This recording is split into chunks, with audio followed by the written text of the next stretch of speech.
The great council chamber of Nexus Prime buzzed with quiet conversation as delegates from across the galaxy took their seats.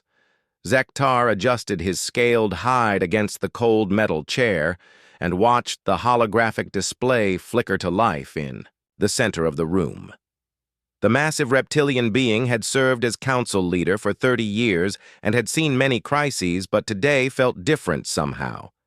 Velnara floated nearby in her crystal containment suit, her ethereal form shimmering, like captured starlight. The being of pure energy had traveled from the outer reach just for this meeting. Her voice rang like crystal bells when she spoke to Zektar about the troubling reports coming from deep space sensors. The chamber fell silent as the hologram showed a familiar blue planet spinning slowly in space. Earth looked peaceful from this distance, its white clouds swirling over green and brown continents. But Admiral Kethmore knew better than most that looks could be deceiving in space. "It has been 50 years since we last heard from the humans," Zektar announced to the gathered delegates. His deep voice carried clearly through the chamber's acoustic systems. "Our records show that all communication from Earth stopped on stardate 2107.3 without any warning or explanation. The hologram shifted to show data streams and communication logs. Red marks indicated where human signals should have been, but only showed empty space." Kethmore remembered those early days when the silence first began. He had commanded the first search mission to the Sol system. Velnara's voice chimed softly as she added her observations. "Multiple reconnaissance missions have confirmed our worst fears. Earth shows no signs of technological civilization, no radio signals, no orbital structures, no energy signatures that would indicate active settlements." The display changed again to show detailed scans of Earth's surface. What should have been sprawling cities appeared as green spaces. Where massive spaceports once launched ships to the stars, only forests and grasslands remained. The planet looked as if humans had never existed at all. Dr. Nithkara clicked her mandibles together nervously as she reviewed the biological scans. The insectoid scientist had worked with human researchers before their disappearance, and respected their quick minds and creative solutions. "Our bioscanners detect normal wildlife patterns but no human life signs anywhere on the planet. It appears they simply vanished." Admiral Kethmore spread his feathered wings slightly as he accessed his personal files. The avian officer had flown alongside human pilots during the Outer Rim conflicts and considered many of them friends. Their tactical innovations had saved countless lives during those dark times. "Humans were one of our newest member species, but they adapted to galactic society faster than any race in recorded history," Kethmore told the assembly. "Their ships were not the strongest or fastest, but their crews found ways to win battles that should have been impossible." Zektar nodded his great head slowly. He remembered the human delegation that first arrived at Nexus Prime decades ago. They seemed so young compared to most galactic civilizations, but brought fresh ideas and boundless energy to every project they joined. The Council had debated many theories about humanity's disappearance over the years. Some believed they had transcended to a higher plane of existence. Others thought they might have retreated to hidden colonies in distant systems. A few even suggested they had been victims of some unknown catastrophe. "We have searched every system within 50 light-years of Earth," reported Captain Jextar from the Exploration Division. "No trace of human colonies or survivors has been found. Their entire civilization appears to have simply ceased to exist." Velnara dimmed slightly as she processed this information. Energy beings like her people experienced time differently than organic races, but even she found the sudden silence from Earth disturbing. Humans had been sending art, music, and scientific data right up until the moment they went quiet. The hologram now showed statistical data about human contributions to galactic civilization. In their brief time as council members, they had helped solve resource conflicts, provided innovative solutions to technical problems, and served with distinction in the Joint Defense Forces. Dr. Nithkara accessed her research files about human psychology and behavior patterns. Humans were known for their adaptability and survival instincts. If any species could survive a planetary catastrophe, it would have been them. Their absence suggests something truly devastating occurred. Admiral Kethmore remembered the last human commander he had worked with, a woman named Captain Rodriguez, who had saved his ship during the Centauri incident. She had found a way to use solar radiation as a weapon when conventional tactics failed. That kind of creative thinking was uniquely human. "The galaxy is smaller without their voices," Kethmore said quietly. "Their loss diminishes us all." Zektar called for a moment of silence to honor the missing humans. The great chamber fell quiet, except for the soft hum of life support systems. Delegates from dozens of worlds bowed their heads or performed their species' equivalent gestures of respect. As the moment ended, new data began flowing into the chamber's systems. Deep space monitoring stations were detecting unusual activity in the void between galaxies. Something large was moving in the darkness beyond the edge of known space. The Council's attention turned to these new readings, but none of them noticed the faint signal that briefly appeared on the Earth monitoring frequency before disappearing again into cosmic background noise. 3 months had passed since the Council meeting, and the reports from deep space grew more troubling each day. General Marcus Thompson stood before the tactical display in the Alliance Command Center, his weathered face grim as he studied the incoming data. The veteran military strategist had served in conflicts across the galaxy, but nothing had prepared him for what they were seeing now. Dr. Elena Vasquez hurried into the command center carrying her latest analysis reports. The xenobiology specialist had been working around the clock trying to understand the threat approaching from the void. Her normally neat appearance showed signs of exhaustion as she approached the general's position. "Sir, the deep space arrays have confirmed our worst fears," Elena said as she activated her data pad. "The approaching force matches descriptions from the ancient archives. We are looking at a devourer fleet." Marcus felt his blood run cold at those words. Every military officer in the galaxy knew the legends of the devourers, ancient machines that had supposedly consumed entire civilizations in distant galaxies millions of years ago. Most scholars treated them as myths until now. Captain Roy Henderson entered the command center still wearing his flight suit from the latest reconnaissance mission. The scout ship commander had been leading dangerous trips to the outer rim systems to gather intelligence on the approaching threat. His face was pale and his hands shook slightly as he approached the briefing area. "General, you need to see what we found out there," Roy said as he connected his ship's sensor logs to the main display. "The outer colonies of Kepler-7 and New Arcturus are gone, completely gone. The holographic display showed empty space where thriving settlements should have been. No debris fields, no escape pods, no signs that millions of beings had ever lived in those systems. The planets themselves looked stripped of all life and resources, reduced to bare rock floating in space." Elena studied the sensor readings with growing horror. "The planetary masses have been reduced by 60%. Something extracted all organic matter, all metals, even the atmospheric gases. These worlds have been completely harvested." Nithkara clicked her mandibles as she reviewed the biological data from the dead worlds. The insectoid scientist had hoped to find some clue about what happened to the colonists, but the readings showed nothing lived on those planets anymore. "How is such complete extraction even possible?" Nithkara asked while analyzing molecular traces in the planetary atmospheres. "Our best industrial systems take years to process a single asteroid. These entire worlds were consumed in days." Roy activated another set of recordings from his mission. "We got close enough to observe the devourer ships themselves. General, there are millions of them. Each one is the size of a small moon, and they travel with countless smaller vessels. The display showed grainy images of massive geometric shapes moving through space. The ships appeared to be built from some dark metal that absorbed sensor beams rather than reflecting them. Strange energy patterns flowed across their surfaces like veins, carrying power through living tissue." Marcus studied the formation patterns and felt his military training trying to make sense of what he saw. They move with perfect coordination. No communication delays, no formation drift.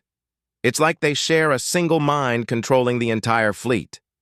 Dr. Elena accessed the ancient archives that few scholars bothered to study anymore. The old records spoke of machine intelligences that learned and adapted by consuming other technologies. Each civilization they destroyed made them stronger and more capable. According to these historical fragments, the Devourers don't just destroy civilizations, Elena explained to the assembled officers. They absorb their knowledge, their technology, their tactical doctrines. Every species they encounter makes them more dangerous.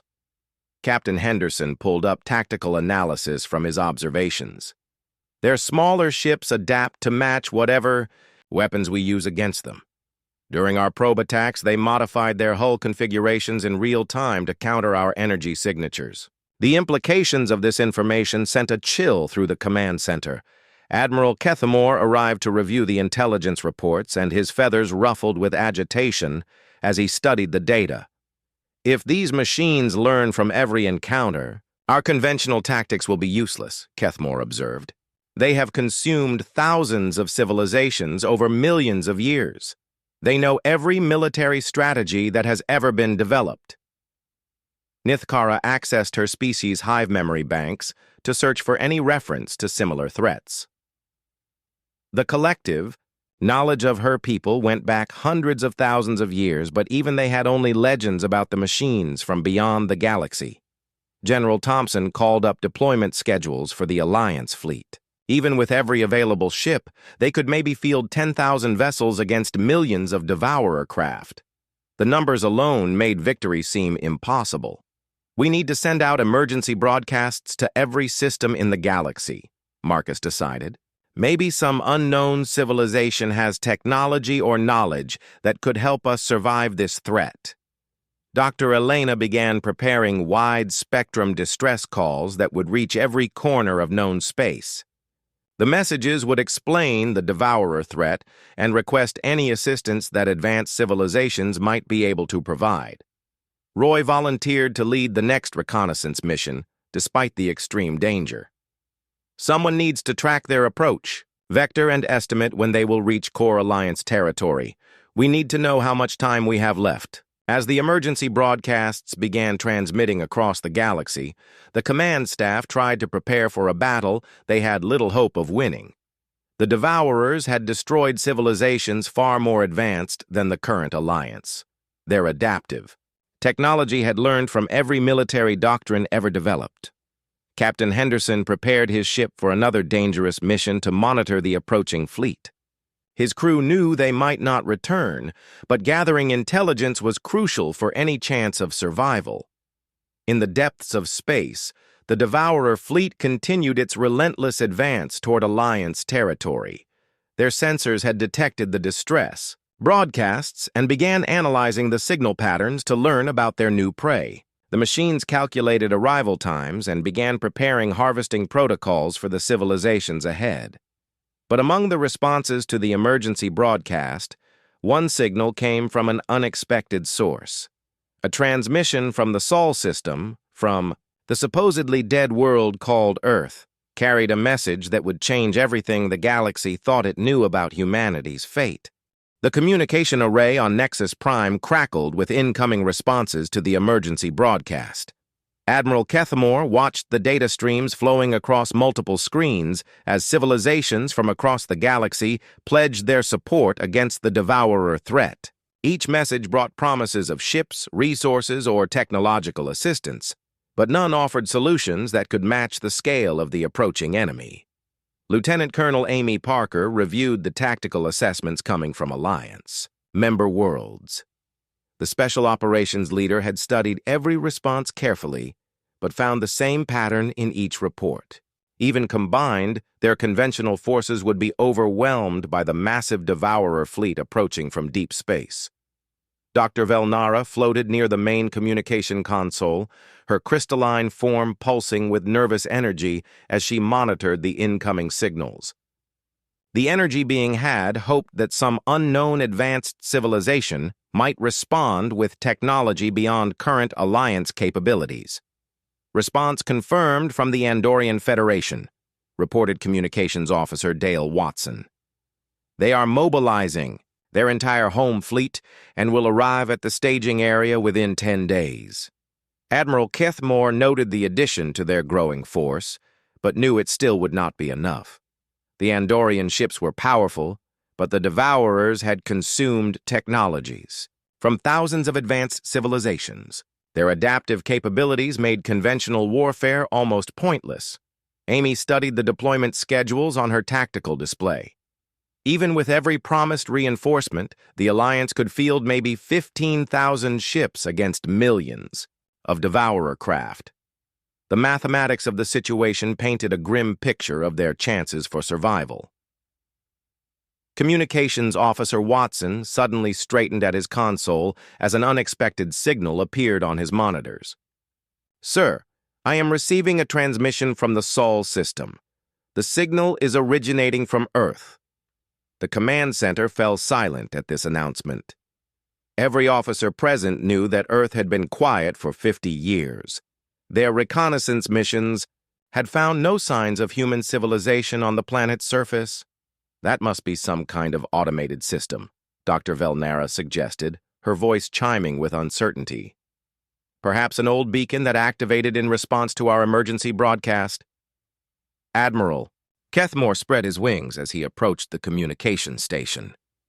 The avian officer had worked with humans before their disappearance, and something about the signal pattern seemed familiar, but he could not identify what exactly. "Put the transmission through the main speakers," Kethmore ordered. "Let us hear what Earth has to say after all these years of silence." Static filled the command center for a moment before a clear voice emerged from the speakers. "Alliance forces, this is Earth Command. We received your distress call. Humanity stands ready to assist. Prepare for our arrival." The message was brief but unmistakably human in its directness and confidence. Amy felt her pulse quicken as she heard the transmission. She had studied human military records from before their disappearance and recognized their communication style. Dr. Velnara dimmed her light as she processed this unexpected development. "This cannot be possible. Our scans showed no human technology or life signs anywhere on Earth. How could they be sending communications from a dead world?" Dale Watson ran the signal through analysis programs to check for artificial generation or enemy deception. "Sir, the encryption patterns match old human protocols, but they are much more advanced than anything in our historical records." Admiral Kethmore studied the communication data with growing recognition. He remembered working with human officers during the Outer Rim conflicts, and their tactical encryption systems had been uniquely complex.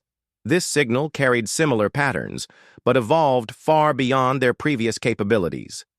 "Commander, run a deep analysis on that transmission," Amy ordered. "Check for any signs of Devourer origin or artificial generation. We cannot afford to walk into a trap based on false hope." The analysis programs worked for several minutes before displaying their results.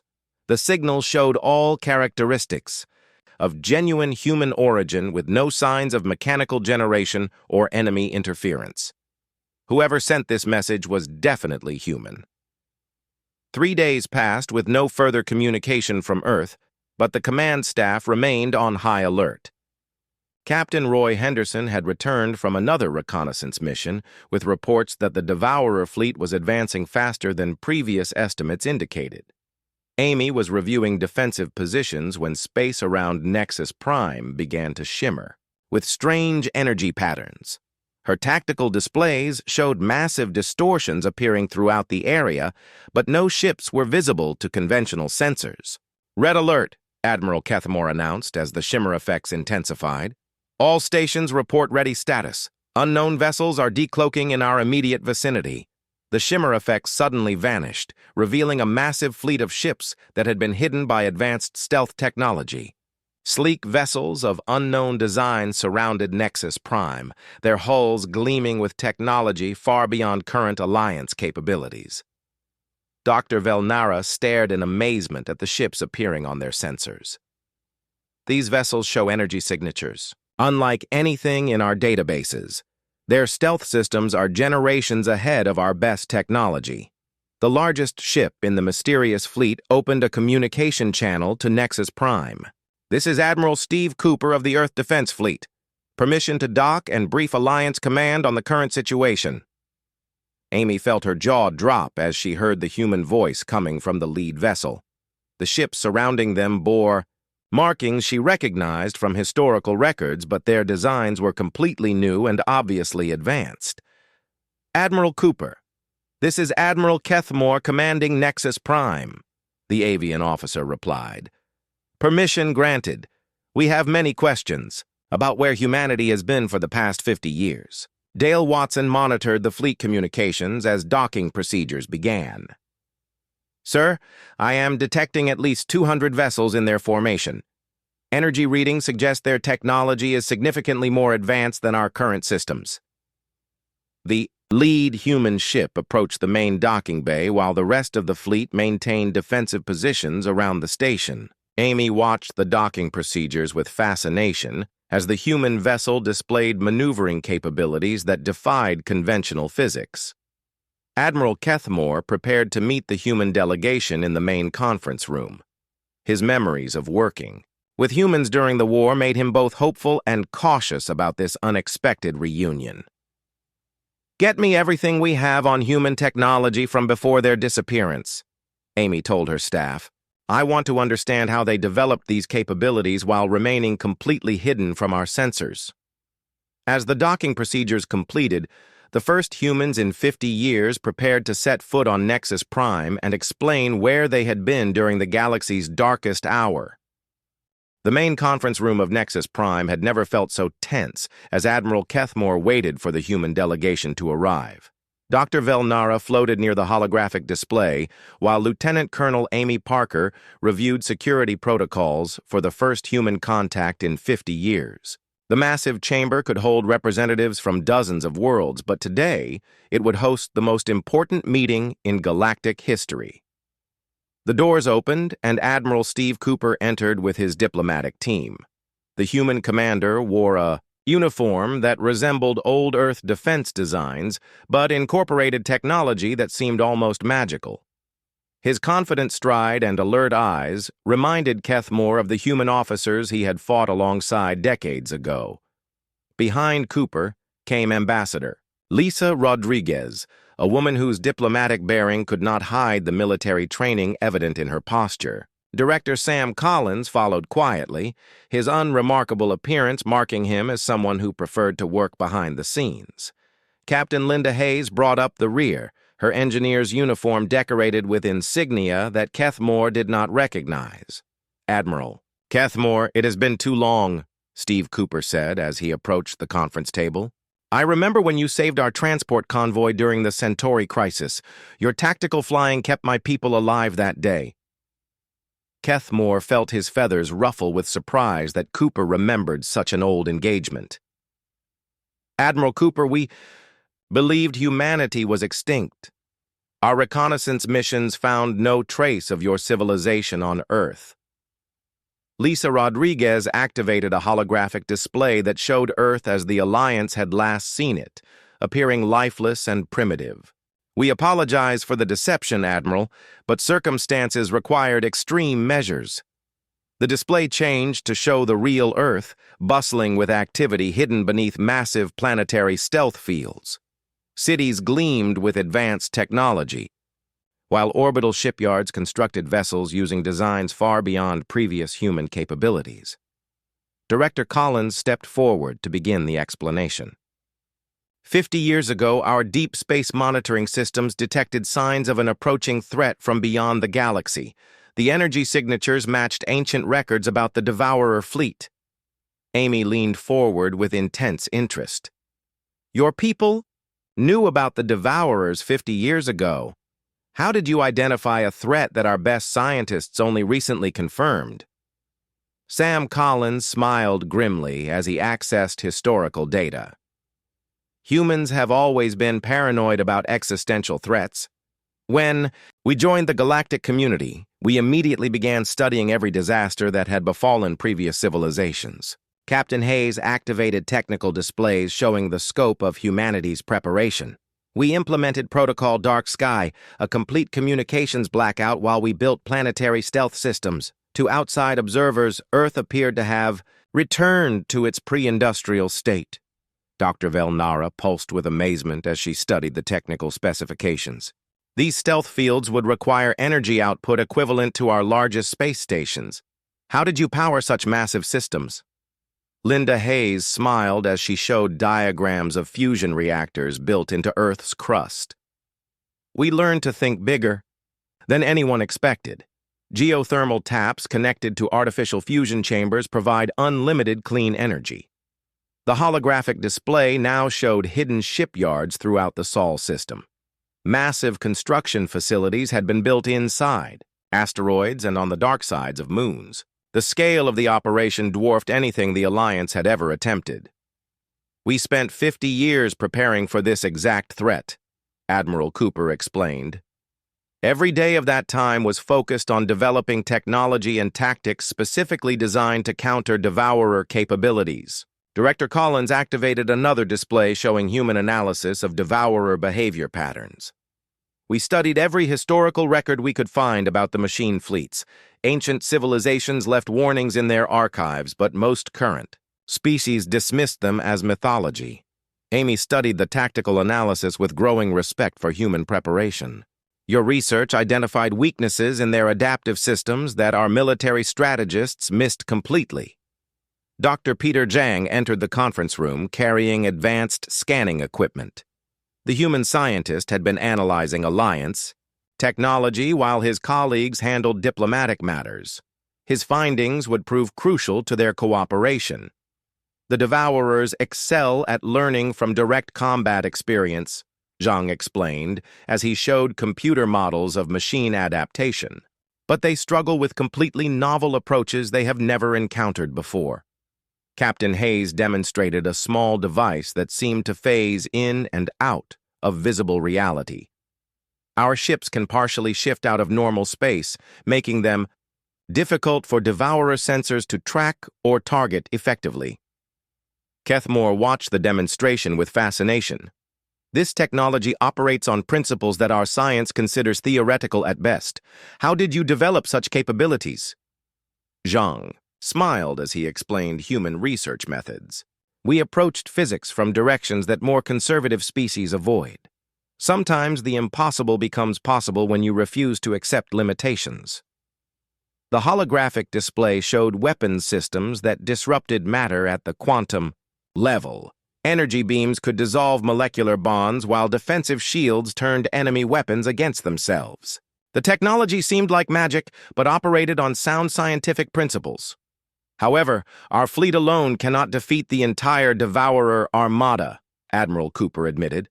We need Alliance resources and the combined knowledge of all member species to implement our strategy successfully. Director Collins activated the final part of their presentation. We propose full technology sharing between human and Alliance forces. Our stealth and quantum systems combined with your industrial capacity could create a fleet capable of victory. Amy felt hope rising for the first time since learning about the Devourer threat. What do you need from us to make this cooperation work, Admiral? Steve Cooper looked around the room at representatives from different worlds working together. Time, resources, and trust, Colonel. We have maybe 6 months before the Devourers reach core Alliance territory. Dr. Velnara began calculating the logistics of integrating human technology with Alliance systems. The technical challenges will be enormous, but the potential results could revolutionize our defensive capabilities. Captain Hayes started explaining integration procedures to Alliance engineers, while Director Collins briefed intelligence officers on Devourer capabilities. The most important partnership in galactic history was beginning to take shape in the conference room of Nexus Prime. The shipyards around Nexus Prime hummed with unprecedented activity as human and Alliance engineers worked together to integrate their technologies. Fleet Admiral Ben Rogers walked through the massive construction bays, watching crews from dozens of worlds install quantum disruption systems into Alliance vessels. The cooperation between species that had seemed impossible just months ago was now their only hope for survival. Major Kate Sullivan stood before a group of Alliance officers in the Tactical Training Center, demonstrating human combat doctrines that defied conventional military thinking. The veteran instructor had spent weeks trying to teach alien crews how to think like humans in battle situations. "Forget everything you know about logical combat progression," Kate told her mixed audience of reptilian, avian, and crystalline officers. "The Devourers expect logical responses because they have learned from thousands of logical civilizations." Commander Alex Turner reviewed reconnaissance reports from the latest scouting missions to track Devourer movements. The enemy fleet had consumed 3 more Outer Rim systems and was advancing faster than their most pessimistic projections had indicated. "They are accelerating their approach," Alex reported to Admiral Rogers during the morning briefing. "Intelligence suggests they have learned enough about our region to increase their confidence in victory." Engineer Nina Foster wiped sweat from her forehead as she completed another integration test between human stealth technology and Etherian crystal energy matrices. The breakthrough had taken weeks of careful experimentation, but the results exceeded all expectations. "Admiral, we have successfully merged human quantum phase shifting with Etherian energy manipulation," Nina announced as she activated the test chamber. "The prototype ship can exist in multiple probability states simultaneously." Ben Rogers watched in amazement as the test vessel seemed to flicker between different locations in space. Sensors showed the ship occupying several positions at once, while maintaining full combat capabilities in each quantum state. Major Sullivan continued her training programs with Alliance crews who struggled to understand human tactical concepts. "Creative chaos means doing things that make no logical sense to the enemy. If they cannot predict your actions, their adaptive systems become confused." A Saurian officer raised his clawed hand with obvious frustration. "Major, how can deliberately irrational behavior lead to military victory? Our species has studied warfare for millennia, and logic always prevails." Kate smiled as she activated a combat simulation that had been running for days. "Computer, show the results of logical versus chaotic tactical approaches against adaptive enemy systems." The holographic display revealed that traditional tactics were countered by the enemy within minutes, while seemingly random human strategies continued to succeed throughout extended engagements. The simulation demonstrated how unpredictability became a weapon against learning machines. Commander Turner arrived with urgent reports from long-range sensors. "Admiral, the Devourer fleet has divided into multiple formations. They appear to be testing different approach vectors toward core Alliance territory." The tactical display showed enemy movements that suggested the machines were learning from each probe mission. Their formation changes indicated they had analyzed Alliance defensive patterns and were adapting their strategy accordingly. Engineer Foster made another breakthrough in combining different species technologies. "Sir, we have successfully integrated human stealth systems with insectoid hive mind communication networks. Ships can coordinate attacks while remaining completely invisible to enemy sensors." Dr. Nithkara clicked her mandibles with excitement as she reviewed the integration data. "The hive-mind connection allows instant tactical communication without electromagnetic signatures that enemies could detect or intercept." The combined fleet began taking shape as thousands of ships from dozens of worlds received technological upgrades. Human quantum weapons were installed alongside crystalline energy shields, while avian navigation systems merged with saurian armor plating. Admiral Rogers addressed the growing fleet through ship-wide communications. "We face an enemy that has consumed galaxies, but they have never encountered anything like our combined capabilities." Major Sullivan led joint training exercises that pushed Alliance crews to think beyond their traditional limitations. "Remember, we are not trying to be better at conventional warfare. We are trying to be so unconventional that the enemy cannot adapt to our methods. The exercises revealed remarkable progress as alien crews began incorporating human tactical thinking into their own military traditions. Saurian discipline combined with human creativity, while avian precision merged with Etherian adaptability.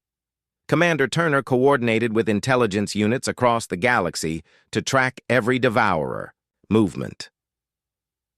They are probing our outer defenses but avoiding major engagements. The machines appear to be gathering data about our capabilities. Nina Foster completed integration of human technology with the most advanced alliance systems. Ships could now phase shift through dimensions while maintaining quantum-entangled communications across impossible distances. The technological achievement represented cooperation between species on an unprecedented scale. "Admiral, the fleet integration is complete," Nina reported as the final ships received their upgrades.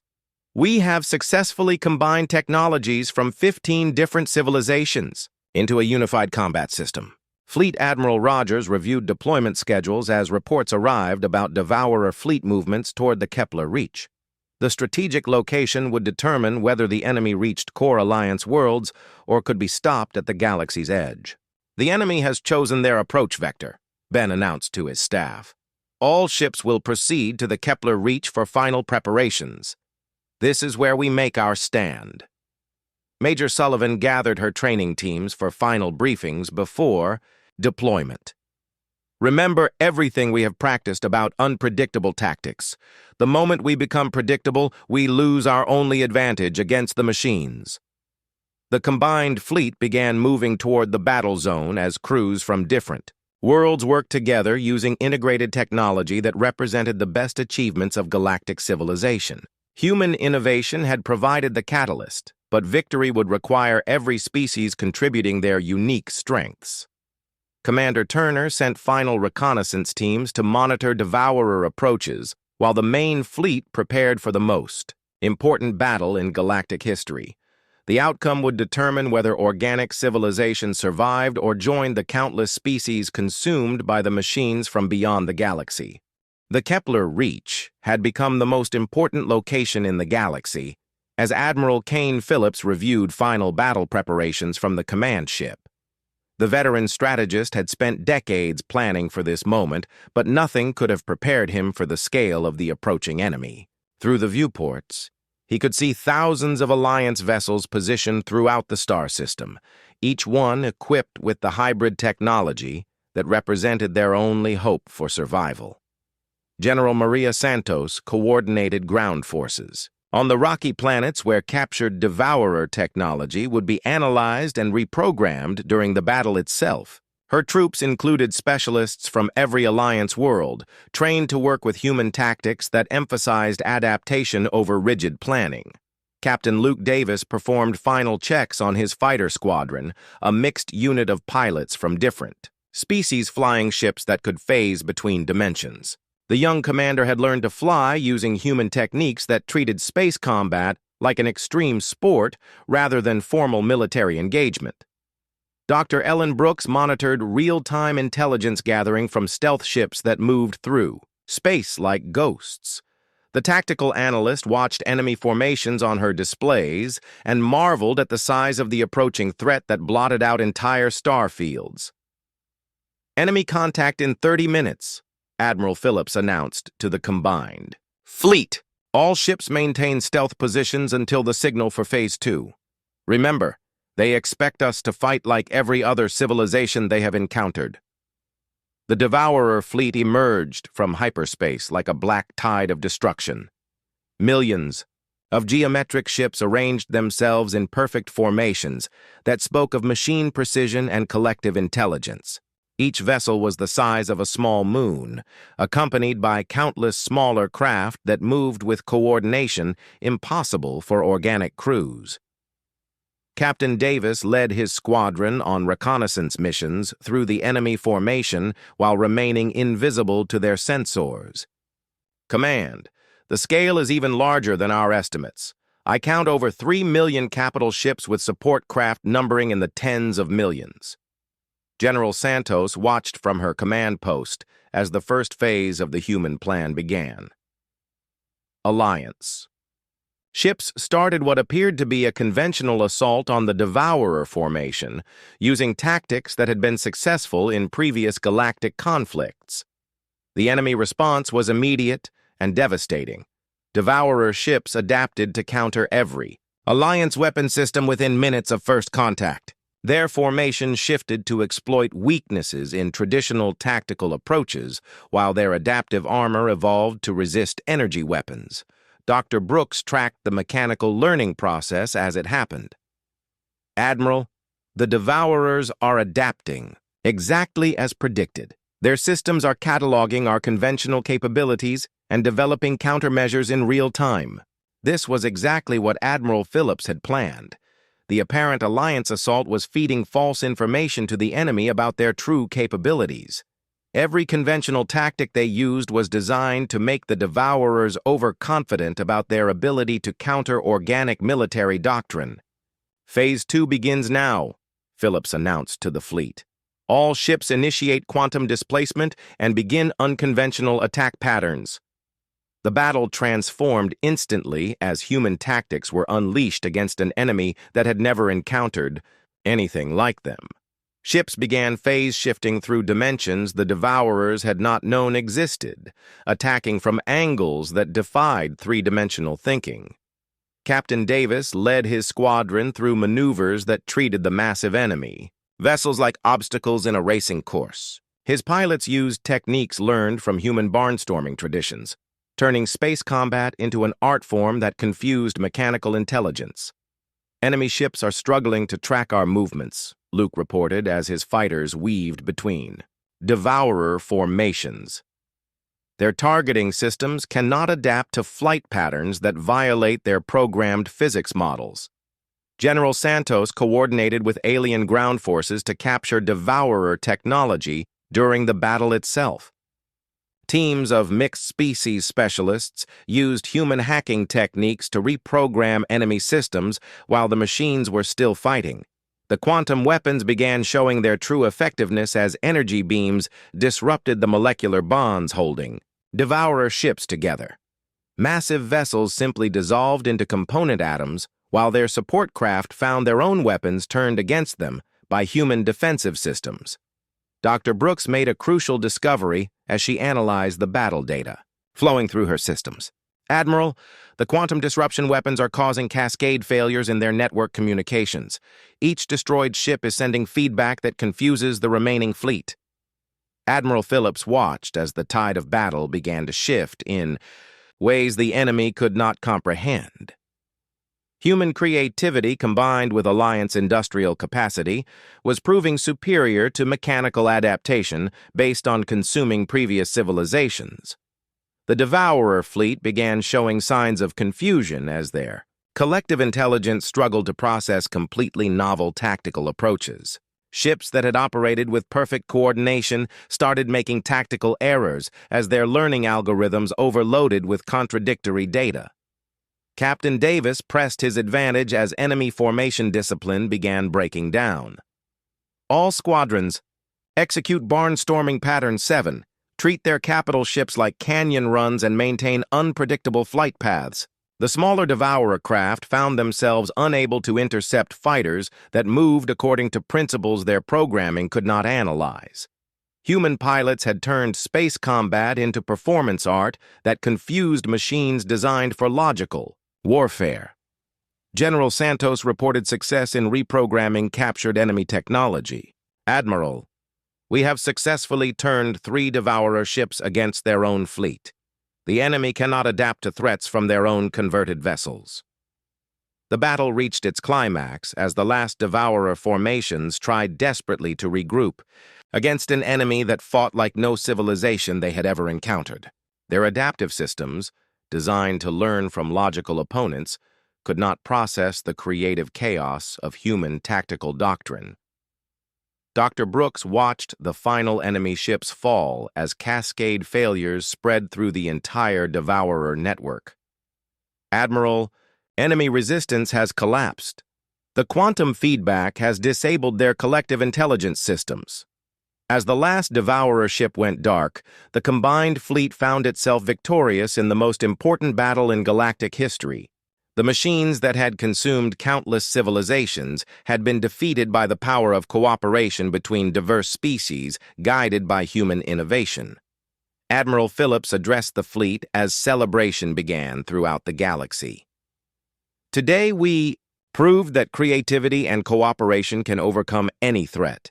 Humanity has returned not as conquerors, but as partners in building a stronger galactic community. The victory at Kepler Reach became legend as Earth officially rejoined the Galactic Alliance, with humanity serving as strategic military advisors.